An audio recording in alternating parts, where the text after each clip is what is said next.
excited, but they're nervous. And there's just this excited anxiousness that everyone's just going to start this Camino. So that's how I started. And then to have that spiritual intuition and experience, it just felt like I finally was, like I let go of the past and now I'm ready for the new. There was no way you're going to get lost on the Camino unless you're just totally not paying attention. But even then, what I found was the community of people, not just the other pilgrims, but even the residents of the towns that you walk through. So many times they would be pointing you in the right direction. Even though I was walking by myself a lot, I was still a part of a larger community. So if I ever needed help or had questions, there were plenty of people to ask that would help. Like what you need is different than what I needed, but yet everyone is doing the same walk, but we end with the same, first of all, the same feeling that everyone's just feels kindness and love. Hello, this is Efrain, your host for the Way to Your Way podcast. And today we have a guest where her name is Chris Cappelletti. She recently went to the Coastal Portuguese Camino, the Finisterre Camino, and then also she walked to Muxía. Mm-hmm. And then she is as well, she works as a real estate agent, and she is also a life coach. So we're going to be talking a little bit of everything with her today. Hello, Chris. Thank you for accepting our invite today. How are you doing today? I'm good. Thanks for having me. Okay, no problem. Okay, so can you talk a little bit about yourself? So what do you do and all that? Yeah, I reside here in Cincinnati, Ohio, the Midwest part of the United States. And I've been a real estate agent for 13 years in our local city, along with being a life coach. And I am recently divorced in the last 2 years. And I have 2 adult children. They're both in their 20s at this point. So, yeah.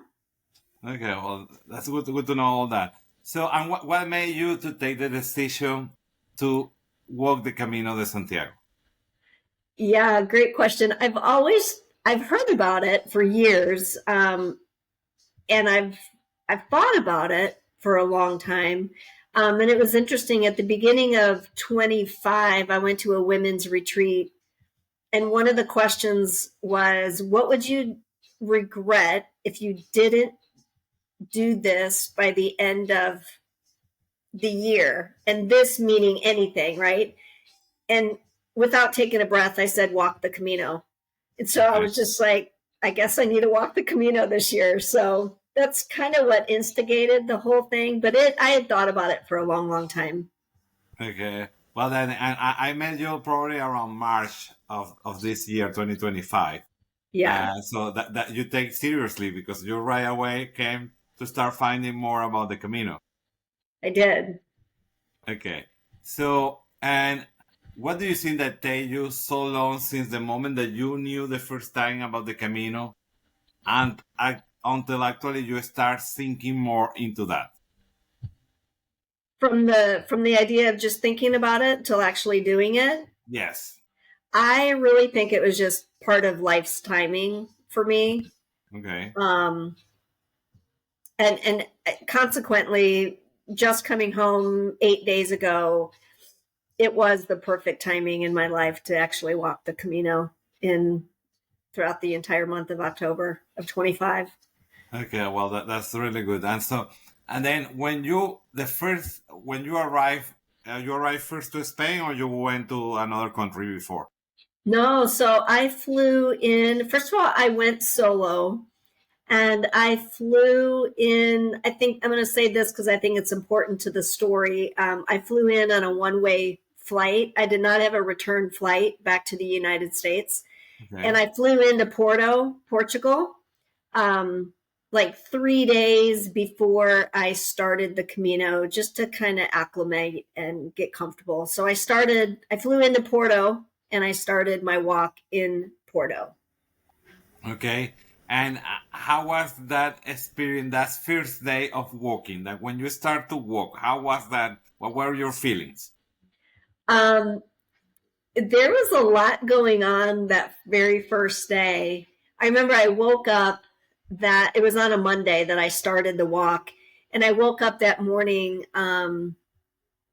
I was nervous, I was anxious, I was by myself, and I wasn't sure how the Camino Ninja app was actually working, so that made me nervous. I didn't really quite know where to go, how to start, but I just got started, and it was interesting. I started at the cathedral right there in Porto. And Okay. once I approached the actual cathedral, I saw many pilgrims kind of wandering around in the same state of being. Everyone's a little excited, but they're nervous. And there's just this excited anxiousness that everyone's just going to start this Camino. Okay. So that's how I started. But yeah, And how about the signing? Was very well signed, the Camino? the signage Yes. for, I mean, as far as the route and Yes, correct. yeah, no, the signage was very, very clear. Um, yeah, there was no way you're going to get lost on the Okay. Camino unless you're just totally not paying attention. But even then, what I found was the community of people, not just the other pilgrims, but even the residents of the towns that you walk through. So many times they would be pointing you in the right direction. Like they just know that you're doing this pilgrimage and people just direct you. It's very, very easy. You can't get lost. Okay. While when you were walking the Camino, I guess there were a lot of people around walking the Camino as well. Do you met anybody? Do you met a lot of people? How was that? There are so many people from around the world that actually walk the Camino. So even though I went solo by myself, I did have a lot of solo time. Um, but yeah, you go in and out of conversations with people, and it's kind of funny. There's a saying I'm sure you know. They kind of talk about finding your Camino family. Um, and yeah, there was definitely people that I connected with and walked with, and Okay. And I have a question because you're a woman and you were working solo. Do yep, you feel unsafe at any point of time? yeah, that's a great question because a lot of people ask that. Um, no, I never felt unsafe at all. Okay. And Yeah, any special precautions that you take every day walking because you were working by yourself that you can help other women that would like to walk the Camino?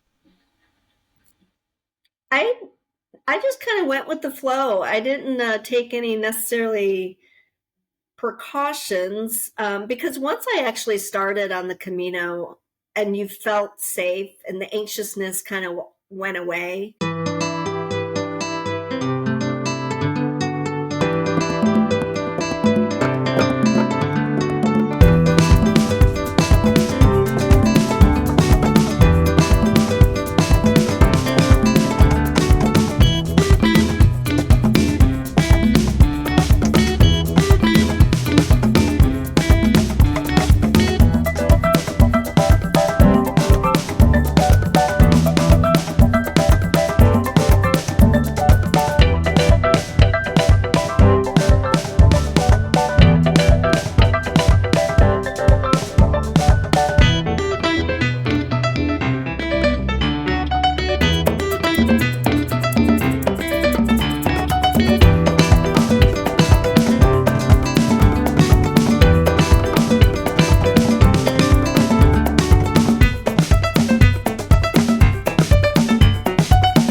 knew that you're amongst a larger community. Even though I was walking by myself a lot, I was still a part of a larger community. So if I ever needed help or had questions, there were plenty of people to ask that would help.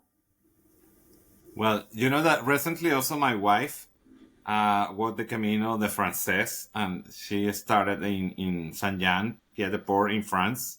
Mm-hmm. And she was by herself as well, solo.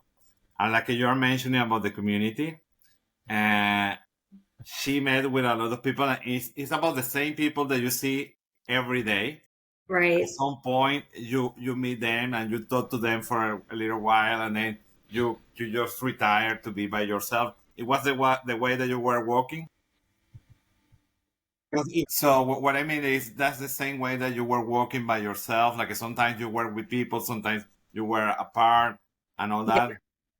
Yeah, and it was great because there was just this understanding that if you wanted to be with people, that was great, and if you just wanted your own solo time and you said that, people didn't even question it. They very respectfully got it and kind of gave you your space. Okay. And do you know how many kilometers did you walk? I will say it was over 300 miles. So, because I converted my apps and everything into the US metrics. Okay. I don't know how many kilometers actually, but I know it was over 300 miles collectively. Okay, so that's including also the Finisterre and the Muxía, right? I did. I went all the way to Muxía. Mm-hmm. Okay. And then how was that transit from Portugal to Spain? What would you experience? When I left Portugal and went into Spain, it was kind of cool because you took this boat taxi that took you into Spain in the Galicia, if I said that right, area. And that was very easy and fun, just to get on a little taxi boat and go across the waters. Okay. And how long does it take that boat to cross from Portugal to Spain? Oh, yeah, that was probably maybe 15 minute boat ride. It was not long. It was Oh, that's super quick. Yeah, it was pretty quick. It was on a small speedboat that sat, at least the one I rode in, it probably sat 6, 7 people, and it was like a speedboat.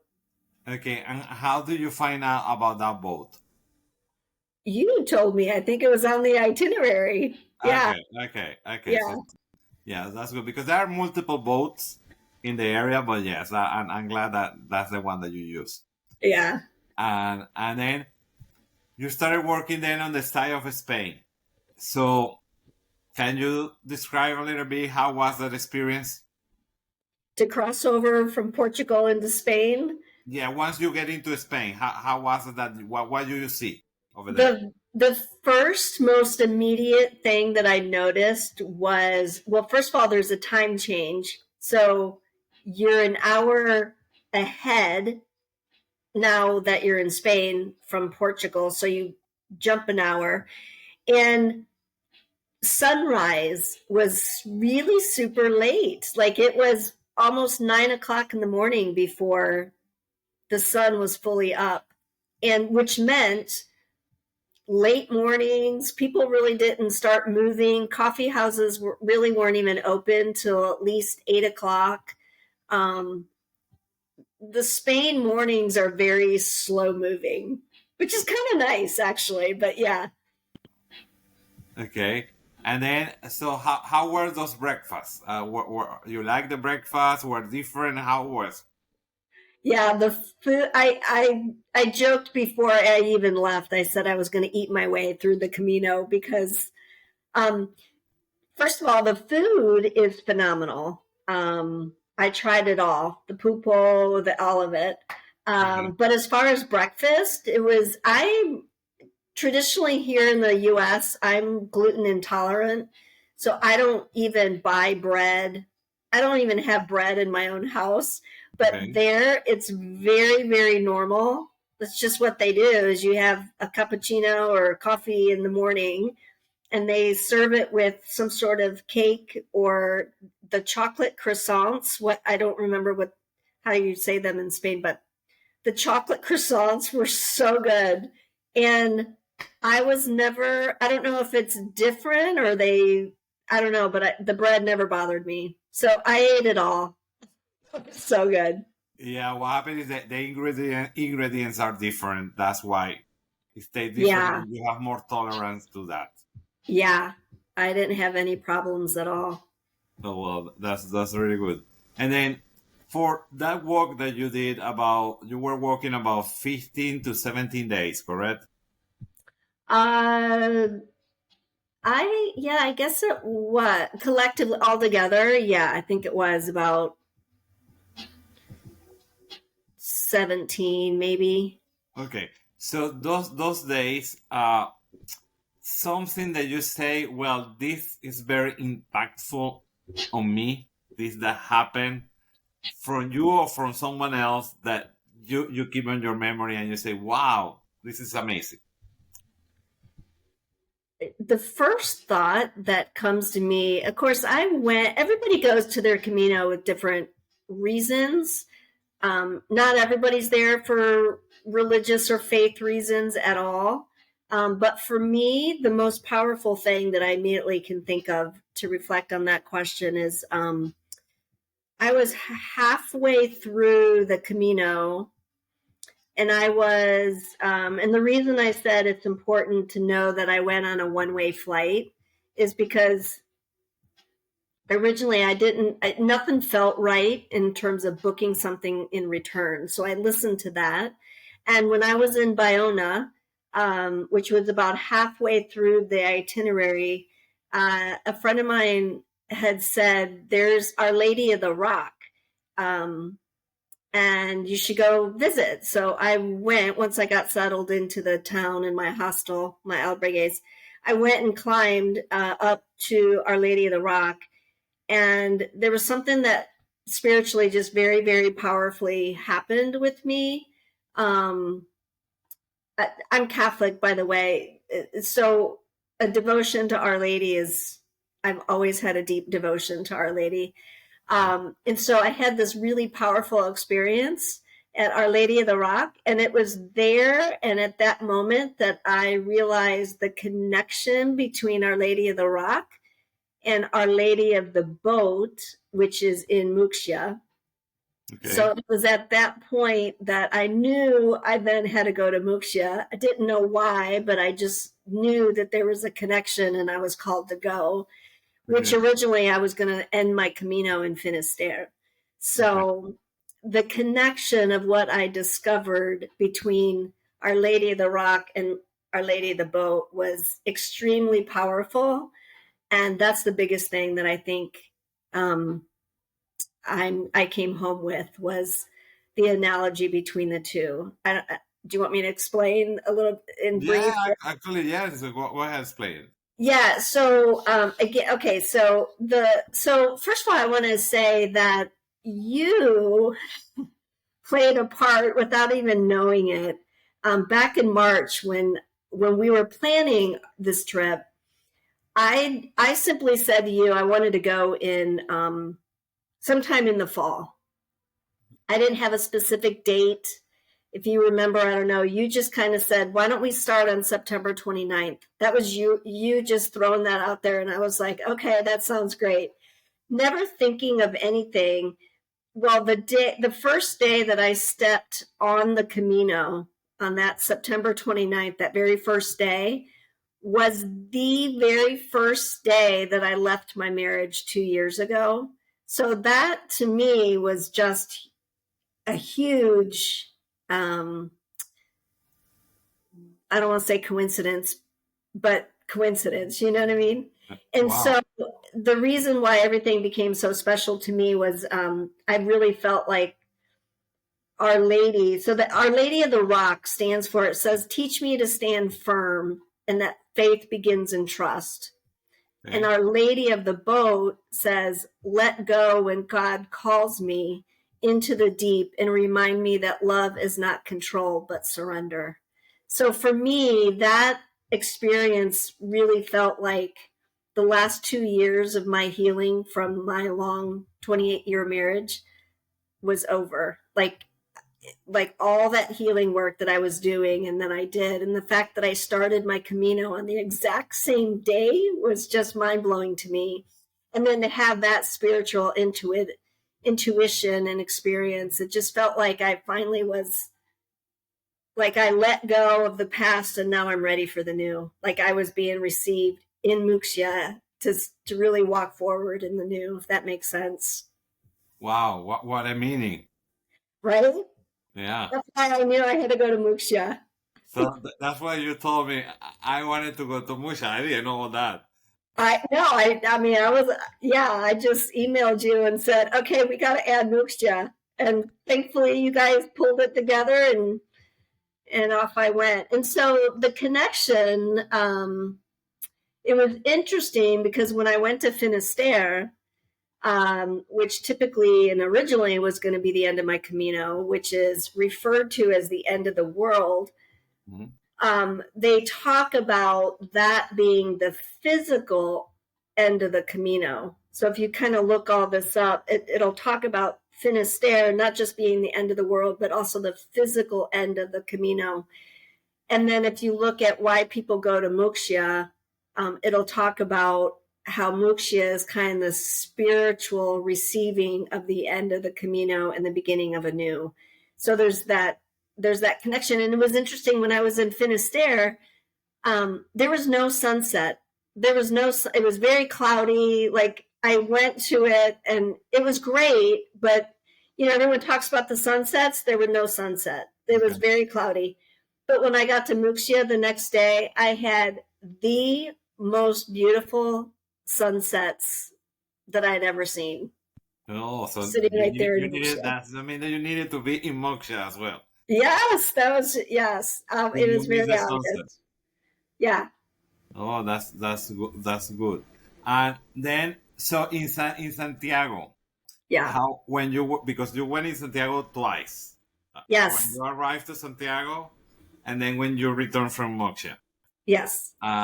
So how was that experience? You were telling me something about the Botafumeiro. So can you tell me a little more about that? Yeah. So going to Santiago the first time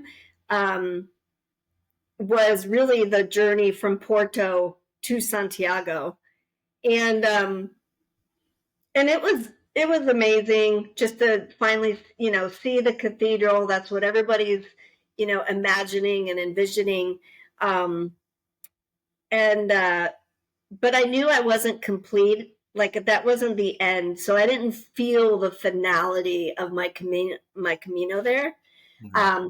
However, one of the first things that I did, because the first time I was in Santiago, I was there Friday, Saturday, and Sunday morning before I took off to go toward Finisterre. I went to Mass every day. Okay. When I was there, and there's this thing called the Botafumeiro Moment, which is a huge, it's like 5 feet tall, big silver incense holder, and they swing it in the cathedral, and it's the incense overflowing, and it's on this huge swing that goes throughout the church at the end of Mass. And I had heard about it, and I just assumed that it was swung at every Mass. So the first Mass that I went to, the Pilgrim's Mass, that first Friday night, they swung it, and I was in awe, and I was like, this is amazing. And then the next day I went to Mass, and they did it again, and I was like, oh my goodness, it was just very moving. Like there was something special that's happening. You can feel it. And then I posted something on Facebook, because I was posting a lot on Facebook, and I had a couple of friends that have done the Camino, and they said, wow, you're so lucky. We were there. We never saw the swinging of the Botafumeiro Moment. And they explained to me how special it was and that they only do it on high holy days and or if somebody actually pays, which is quite expensive from my understanding, for that to happen in Mass. And the bottom line is that I saw it 3 out of the 4 Masses that I Wow. attended Wow, in 75% of the time that Santiago. you were there, you saw it. You're very lucky. So you see, that have a meaning for you as well. Yes, it so did. It so Yeah. did. And then just to know that it doesn't happen at every Mass and that I saw it Yeah. 3 out of 4 Masses. And the Mass that I did not see it in was Sunday morning at 7:30 in the morning. I went to Mass before I headed out to start walking to Finisterre. So, yeah. And then when I got back to Santiago after Muxía, I went to Mass and I saw it. That was the 4th time I saw it. Wow. So, yeah, thought that was pretty special. Yeah, so that's correct. And then, how was your experience at the pilgrim office? Oh, yeah, the Pilgrim office. That is so fun. Matter of fact, I want to go and work there. I want to give like 2 weeks or whatever they do. But anyway, it was so awesome. You go, and of course, that's where you get your, The certificate. the certificate, yes. And which I got, by the way, 3, one from Santiago, Finisterre, and Muxía. So that was pretty cool. But the office was neat because that really was where you kind of felt the finality of, wow, this is what I actually really just did. It was pretty neat. And they give you this certificate, and they gave you 2 for finishing at Santiago. And it was funny. The guy gave me one, and then he gave me another and said, "This one is the one that gets you into heaven." I'm like, I mean, kind of laughing, right? Joke, but it was kind of funny. But that was cool. And then, of course, when I was there, I saw other pilgrims that I had seen sprinkled throughout the walk, and take group pictures and give hugs and see how they were doing and all that kind of stuff. So it was a great little celebration spot. Oh, that's really good. So, Yeah. and then I'm about to have, I don't know if it's going to happen or not, but I'm about to have, uh, I've been talking with someone at the pilgrim office that from the press department to try to find an interview with them for them to talk about the experience, what they are doing out there. I don't know if it's going to happen or not, but I've been already talked to him, and he said, "Well, right now it's our peak season. It's really difficult to talk about that, but then about November, probably mid-November, I'm gonna try to get in touch with him again to see if it's that possible. If that's Yeah. possible, that the idea is that pilgrims know what they are can expect once they arrive to the office. But as you may see, that's they work very fast. They You do. you have And the there were thousands. Well, I yeah. don't know. I don't remember the count, but like there's like 1,000 a day. Like you might know more than I in terms of that statistic, but there's a lot of pilgrims that come through that office a day. Yeah, sometimes they are even around 2,000. Yeah. That depends of the season that they are. It depends. Summer is the heavy season. Yeah. Then the other one are spring and fall. But then the winter is very, very low. In winter, there are sometimes that just arrive 40, 50 people a day. Yeah. But because of it's cold. That's Yeah. pretty much the reason. Okay, so then talking about your profession, because you have been as a real estate agent and also you are a life coach. That experience on the Camino, how do you see that it fits into what you do every day? Yeah. No, especially as a life coach, I teach one thing in the very beginning, and that's just to stop, even in our day to day lives, just to notice what you're noticing. Like, because here's what I say: the world is loud and God whispers. And if I am so busy and I'm never just noticing what I'm noticing within myself, then there's so much that I'm missing. And And so the Camino really did it, the simplicity of just all you had to worry about is get your pack on, walk, eat, rest. And no matter what anybody was experiencing on any, if it was like I had blisters really bad one day and my left foot was a little bit swollen. I still like, it was like, okay, let's just work it out. And everyone just continued to have a smile. So I think the biggest thing is to really just stop and notice what you're noticing and see that your faith takes care of you no matter what. It's alive and it's well, and it definitely takes care of you if you just stop and listen. One of the things that I loved is some pilgrims, they didn't have pre-booked. They would just walk and book their accommodations and not be stressed about it or anything. I thought that was kind of cool. But also, yeah, I think just that, and then helping to connect the dots with people and having those conversations to just talk about what they're noticing and how faith has taken care of them. Okay. There's a saying that you're right. The Camino will provide. You've heard that all the time. Yeah, and it's so true. The Camino, you call it faith, you call it God, you call it universe. It provides. It always does and always will. Yeah, and then everybody's telling you buen camino as well. Yeah. Yeah.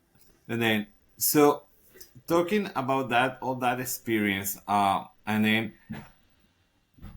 how would you define the Camino in no more than 5 words, and why? Wow. Define the Camino in 5 words. Here's what I wrote. I would say that it shows you that you're seen, that you're loved, and that you're guided. Okay. And why would you say that? Because everybody, even though we're all like walking the same path, everybody's experience, they're all receiving exactly what they need. And it's all different. Like what you need is different than what I needed. But yet everyone is doing the same walk, but we end with the same, first of all, the same feeling that everyone's just feels kindness and love. And everybody is somehow spoken to within themselves in a way that made sense, and they got it, and they walked away with something more than they expected. Yeah, that's absolutely right. And when you go to the Plaza Obradoiro, do you remember that moment in front of the cathedral? The plaza? The plaza? Yeah. So you remember how people look, so how they are doing and all that? There were so many different emotions going on for everybody and for various people. And it was really neat to when the first time that I got there, there was a huge, I think it was a high school group. I don't know exactly where they were from, maybe Mexico. But they all came in. There was probably 20 of them, and they were all like chanting this song, or it was amazing, and everyone just wanted to turn and watch them. That it was pretty cool. And then you'd see, of course, you can bike the Camino. There's so many different ways to move through the Camino, and so there were these people who had their bikes just laid all over the plaza, and they were celebrating each other and whatnot. There were people that had their backpacks just in the middle of the plaza and just laying down on their backpacks and just resting and being like, like just taking it all in. People, it just means something different to every individual. So it was kind of neat to see the variety of how people expressed it. Yes. And then you mentioned that you had blisters. And one day that you have a lot of blisters that were looking pretty bad. I did. But you still work with a smile, and you see people are with a smile, even that they having pain on the back and all that. But sometimes when you are here working on your day-to-day, you are Yeah, so stressed and so worried, but when you are there, also under pressure, because it's your body, the one that is not feeling well, but you are right. happy. What would you attribute that? What would you say as a life coach? Yeah, I mean, uh, it's again noticing what you're noticing and taking it in. Like we're all confronted with choice, right? We could either continue to give power to the negative, or we can really relish and enjoy the positive. There was one day, I can't. It was right. I didn't even tell you this, but of course, I'm one that, as far as details, like I had my itinerary you gave me, and it typically I would never even look as to where I was going to stay the next day until the next day Okay. occurred, right? So I was going to Espedende, and it was usually like once I got like a mile or two south of the next city or town, I then would look for the albergues that you booked, and then I would find my way. Well, when I went to Espedende, I looked too late, and I actually was staying in a hotel for the first time of, I think it was like day 4. I didn't even realize I was going to a hotel. Okay.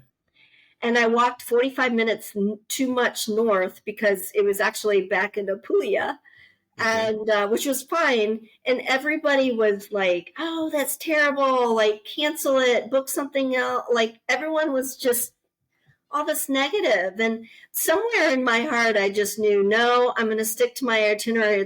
Like there's something good. Like I'm going to stick to it. So I walked back, and to my surprise, I was just like, holy cow, I'm staying in a hotel tonight. And it was a beautiful hotel. Thank you very much. Okay. No But problem. why I appreciated it so much too is because I got the worst cold. Like I was so sick that night. Like I felt horrible. I think I had a fever. Like I was all plugged up, Oh, no. stuffy, sick. And the fact that I had a hotel that night and I didn't have to, like, I loved staying in the albergues, but when you're sick like that, the last thing I'd want to do is actually stay in an albergues. So it was just a nice, what I'm saying is I'm so glad I listened to myself and walked back and found the accommodation, not knowing that it was actually a hotel. And then bottom line is I went across the street the next morning to a pharmacy and got some medicine, and I was fine. It just took it took like another day, but I was fine. But I mean, what a gift. Again, just listen, notice what you're noticing, and follow your own path, Yeah. because I would have missed that beautiful hotel totally had I not. Yeah. It's important to follow your own instincts. Yes. So, majority of time, those are right. Yeah. Okay. Yeah. Well, that's really good. Well. So then, what advice? And we are almost on the end of the podcast today. Hmm. What advice would you tell to someone that have not walked the Camino? That's never walked it. If you're thinking about it, just do it. Because um, it's more than just a vacation. Like the Camino. So I had a friend of mine that went early in September, and he had walked the French route, and I think he had walked it. Well, he definitely walked the entire French route. He actually used to live in Paris, so he Okay. was very familiar with the whole Camino. And he said, "Oh, I'm going to the Camino as a tourist," because in his mind, been there, done that so many times, right? And when he came home at the end of his couple of weeks, he just laughed and he said, "You know what? God still spoke to me." And he was going with this like, "Oh, I've been there, done that" kind of attitude, which I thought was interesting. So what I'm saying, or why I say that, is if you're at least at all thinking of the Camino, like, just go, book it, and enjoy the journey of it, because at the end you're going to be, it's more than you'd ever expect. Okay. Well, Thank you very much for that. And thank you, Pilgrim, for watching our podcast. And please keep adding your comments on the comment sections to let us know what other topics would you like to see here. Thank you very much and buen camino. Buen camino.